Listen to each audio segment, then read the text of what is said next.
It'd be nice to monthly mix payment it you're in the already used to. rotation. You'll Sure. also get 200.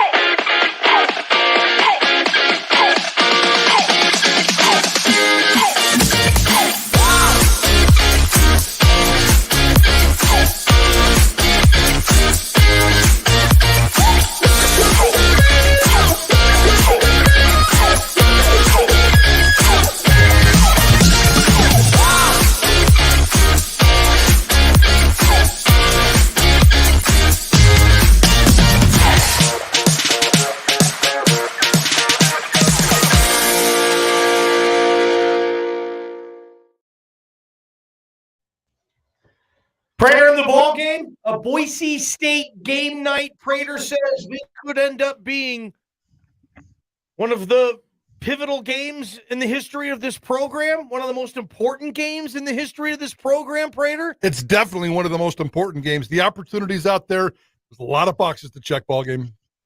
Well, we're joined right now by BJ Rains. And by the way, this segment is on all Bronco Nation news channels. It's on all KTIK forms of social media. And if you want to see what Prater is wearing today, it's available. It's right there on the picture. We're live here with BJ Rains. He's sporting his Utah Jazz hat.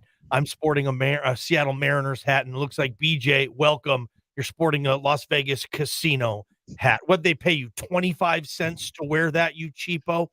They paid for my hotel room. Is that enough? Ball game, you can make fun of it all you want. Can you bring one of those back for me? I'll take that.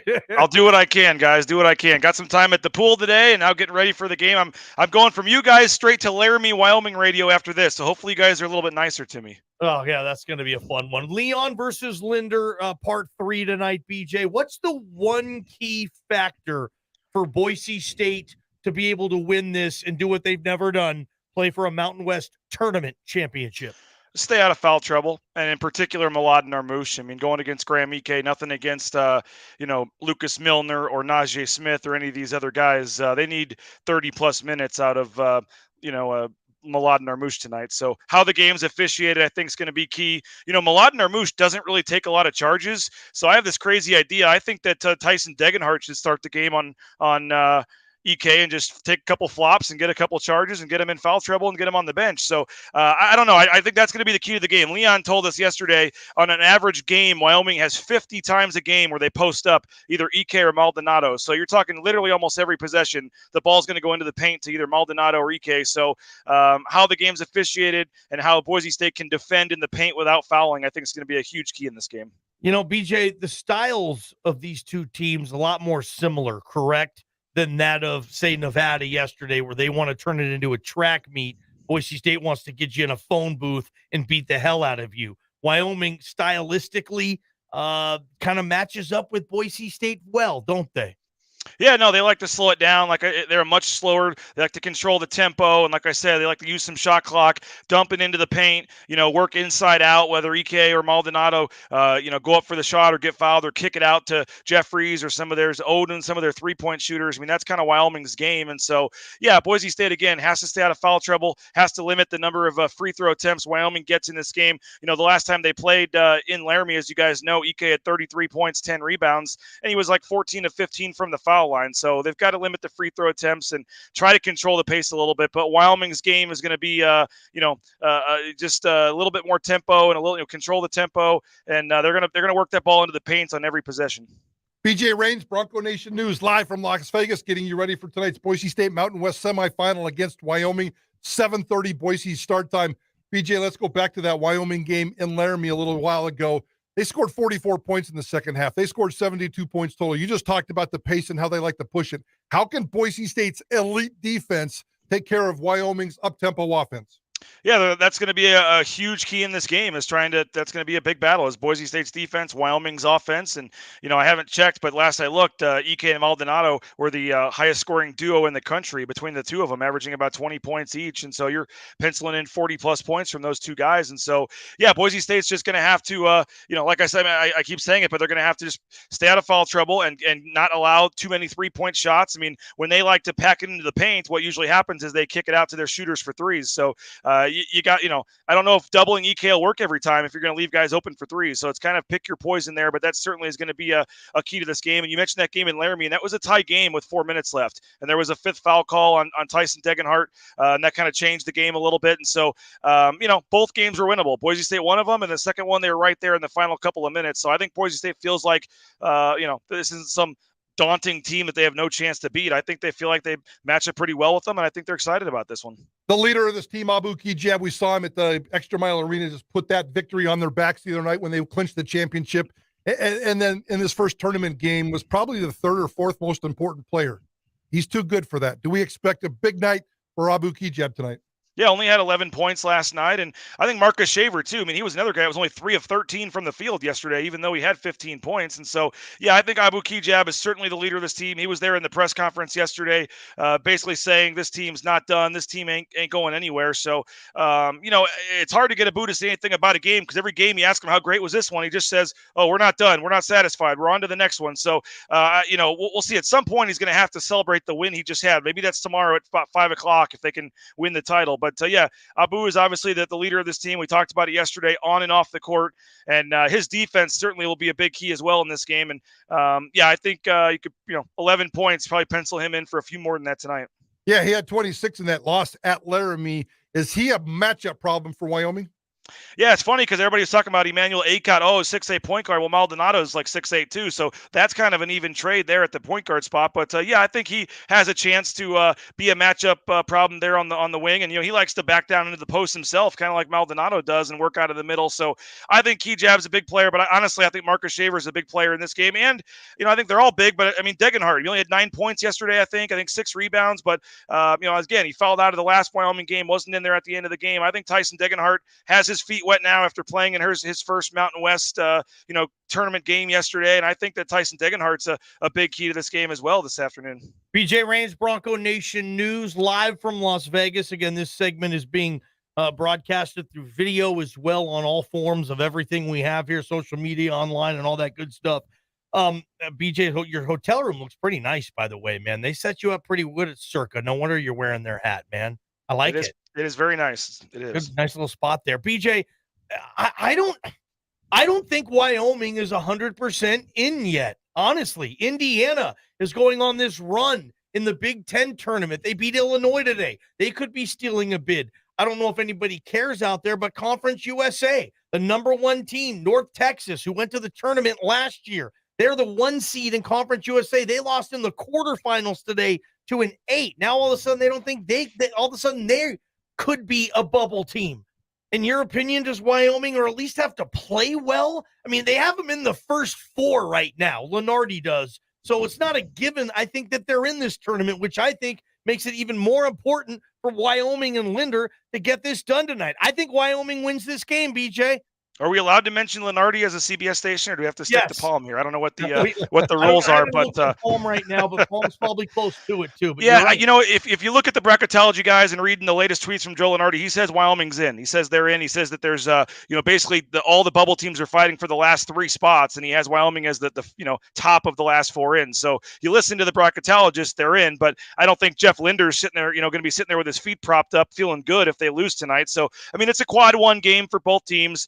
It's a neutral court game, so top 50 of the net is quad 1. So this would not be a bad loss for Wyoming. Certainly a win would cement their spot, but I think they're still, in a decent spot if they lose. You mentioned all the teams that won today, all the bubble teams. I mean, certainly the bubble is shrinking, and Wyoming has not played great down the stretch here. I mean, they've won 2 in a row, but, have been in a little bit of a slide. So I don't think they're comfortable, but I think they would probably still get in, but I don't know if you want to take that chance if you're Wyoming. Yeah.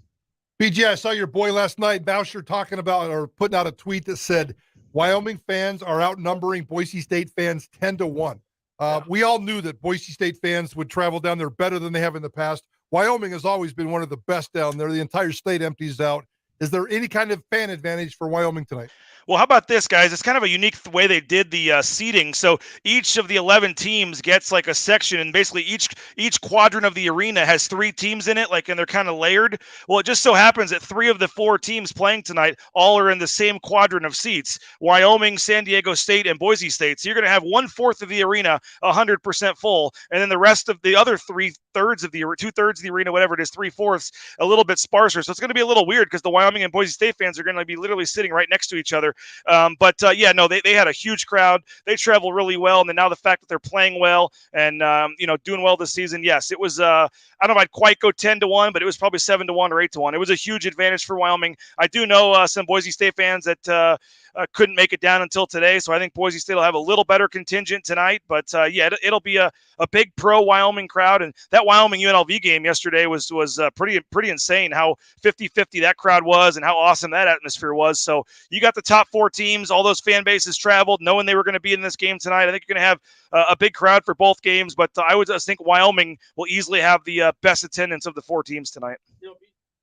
BJ, I know you haven't been in the town as long as Prater has here and covering this team, but Prater thinks this could be the biggest game in Boise State basketball history tonight. What do you think on that? Yeah, I saw Connor Johnstone, a former golfer at Boise State, tweet that out earlier, and I texted you about that, Johnny. It's a very interesting thought because I can't go quite that far, but I mean, they've never played in the Mountain West Championship game. They've never won an NCAA tournament game. They are going for a program record 26th win, which would lean in that direction. It would take a little more time. I would trust Prater's judgment over mine, but I would say it's probably top 5, maybe in that 5 to 10 range. I would have to look at it more. But I mean, any of the games in the NCAA tournament, it's hard for me to say those aren't bigger than this one. But if they get to the championship game tomorrow, maybe that changes things. I think you do have the fact that, as I said, they've never played in the finals. A win tonight gives them a school record 26 wins. So those would be 2 reasons why you would say it's a very important game. You're playing for potentially a 6 seed if you win the tournament.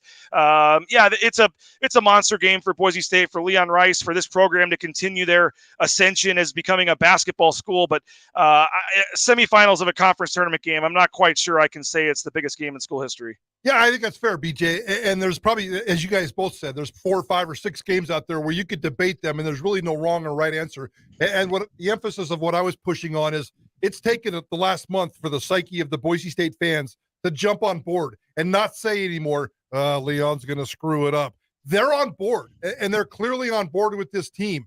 And if he loses tonight, and I don't think he will, Johnny thinks they're going to lose. I think Boise State's going to win. I think they'll probably lose to Colorado State in the final tomorrow. But the psyche, if you can get past this game tonight, or if you lose this game and then you lose the NCAA tournament, it's like we're going into the offseason. It's like, oh, they couldn't get it done again. And the ramifications are off-season consequences, bigger, better contracts, bigger, better booster support, bigger, better fan support. Jeremiah going out and asking for money for this for this basketball team to fix the infrastructure. That's what I mean in terms of it's just important to finish strong with no blemishes so they can go into this offseason with this great killer psyche about something good that they've done. Yeah, and I'll agree with that. And that all makes sense. But I'll not only am I on your side for tonight, Prater, I think they win the tournament. I'll come out and say it. I said it yesterday. If they won the game yesterday, I thought they were going to win the tournament. I just felt like yesterday was the game they need to get over the hump. They survive. They kind of take a deep breath. I think you continue to get guys healthier, to guys not be as sick. I think they come out and get to the championship game tomorrow. And if they play Colorado State, we are, in Vegas. I would feel very confident that Boise State could win this game tomorrow. They've talked for 2 weeks about how they want another chance at Colorado State. If they get to play Colorado State tomorrow in the finals, I would feel very confident that Colorado State wouldn't get them for a 3rd time this year. BJ, is this team on borrowed time? I asked Prater this earlier today. I want your opinion too. And I say that meaning if they lose tonight and then they lose their opening round game in the NCAA tournament, are fans still going to stand up and applaud this season and say it's maybe the best season in the history of this program? Or do you think there's going to be a big or all this other stuff at the end? Is this team on borrowed time right now with this fan base, or they still have at least a little bit of work left to do?